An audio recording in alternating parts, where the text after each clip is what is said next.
Good morning বন্ধুরা। আজকে বানাবো হচ্ছে চাল পটল। আর খুব সিম্পল রেসিপি, কিন্তু খুব ভালো খেতে হয়। তার জন্য কি কি লাগবে দেখো। এই যে আমি এই পটলটা নিয়েছি, পটলটাকে এবার কেটে নেব, খোসা ছাড়িয়ে রেখেছি। আর 3টে আলু নিয়েছি, 3টে আলু আমার জন্য যথেষ্ট। আর হচ্ছে একটা পেঁয়াজ নিয়েছি, একটু আদা নিয়েছি, আর একটু রসুন নিয়েছি, এই হাফটা রসুন নিয়েছি। আর আদাও নিয়েছি এই 1 ইঞ্চি মতন। আর পরিমাণ মতো ঝাল যে যেরকম খায়, ঠিক আছে। আর নিয়েছি হচ্ছে চাল, গোবিন্দভোগ চালকে আমি ভিজিয়ে রেখে দিয়েছি। সেই চাল দিয়ে এই চাল পটলটা হবে। এই 1 মুঠ মতন পরিমাণে চাল নিয়েছি, যে যে যতটা পটল থাকবে সেই অনুযায়ী চালটাও নিতে হবে। আর নিয়েছি হচ্ছে ফোড়নের জন্য গোটা গরম মশলা, এলাচ, লবঙ্গ আর দারচিনি, আর দিয়েছি একটা শুকনো লঙ্কা, তেজপাতা। এবার চলো কি করে রেসিপিটা বানাচ্ছি তোমরা দেখতে থাকো। প্রথমে আমি কড়াইতে তেল দিয়ে দেব, দিয়ে আলু আর পটলটাকে হালকা ভেজে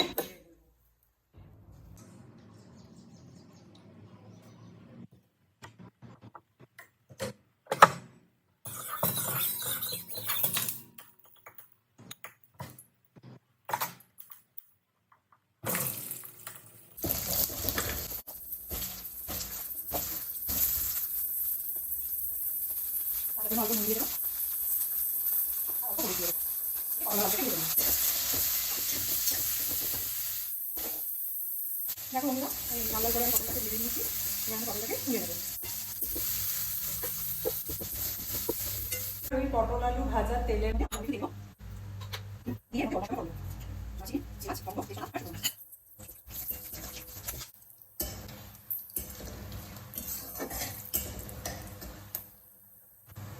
বেরিয়ে গেছে।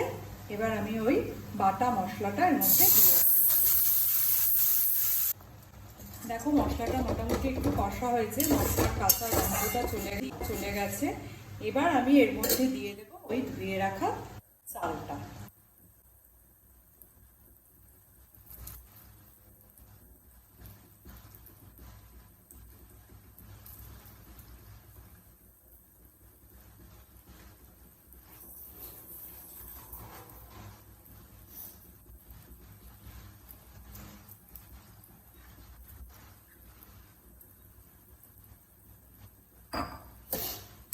এবার এটাকে ভালো করে নাড়িয়ে চাড়িয়ে পটল আর আলু যে ভাজাটা ছিল সেটাও আমি দিয়ে দেবো।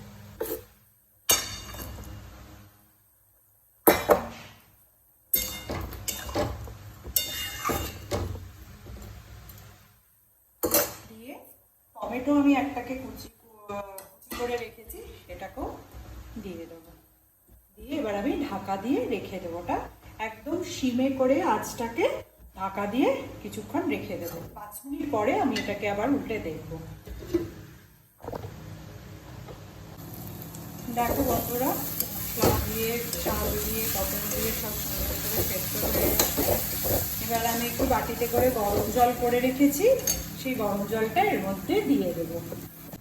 গরম জলটা অল্প করে দিয়ে দিলাম। বেশি ঝোল ঝোল হবে না, মোটামুটি একটু মাখা মাখা মতনই হবে।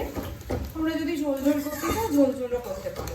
আর এটার একটা নিরামিষ রেসিপিও হয়, এটা নিরামিষভাবেও করা যায়, ঘি গরম মশলা দিয়ে খুব ভালো লাগে খেতে। সেটাও একদিন তোমাদের সাথে শেয়ার করব। এবার আমি একটু অল্প কিছুক্ষণ ঢাকা দিয়ে দেব, দিয়ে সুন্দর চালটা আর ইয়েটা পটল আলু সুন্দর করে সেদ্ধ হয়ে যাবে। এমনিতেই সেদ্ধ হয়ে গেছে, বাকি একটু যেটুকুনি আছে সেটাও সেদ্ধ হয়ে যাবে।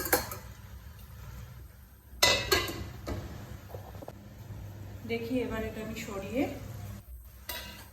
দেখো, খুব সুন্দর করে ফুটে গেছে। বেশি ঝোল ঝোলও নেই, মাখা মাখা একটা ব্যাপার। এটা যখন টেনে নেবে জলটা, তখন আরো সুন্দর একটা মাখা মাখা ব্যাপার হয়ে যাবে। খুবই ভালো খেতে হয় এটা, একবার ট্রাই করে দেখো তোমরা। এর মধ্যে একটুখানি মিষ্টি দেবো আমি।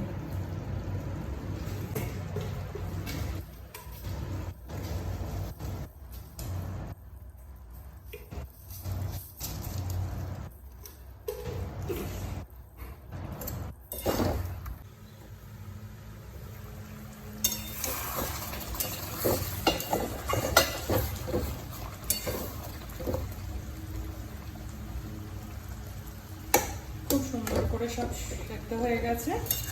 এবার আমি এটাকে সার্ভ করার জন্য এটা রেডি, আমি নামিয়ে দেবো। একবার তোমরা ট্রাই করে দেখো আর আমাকে কমেন্ট করে জানিও যে তোমাদের কেমন লাগলো আমার এই রেসিপিটা। তোমরা যদি কেউ বানিয়ে থাকো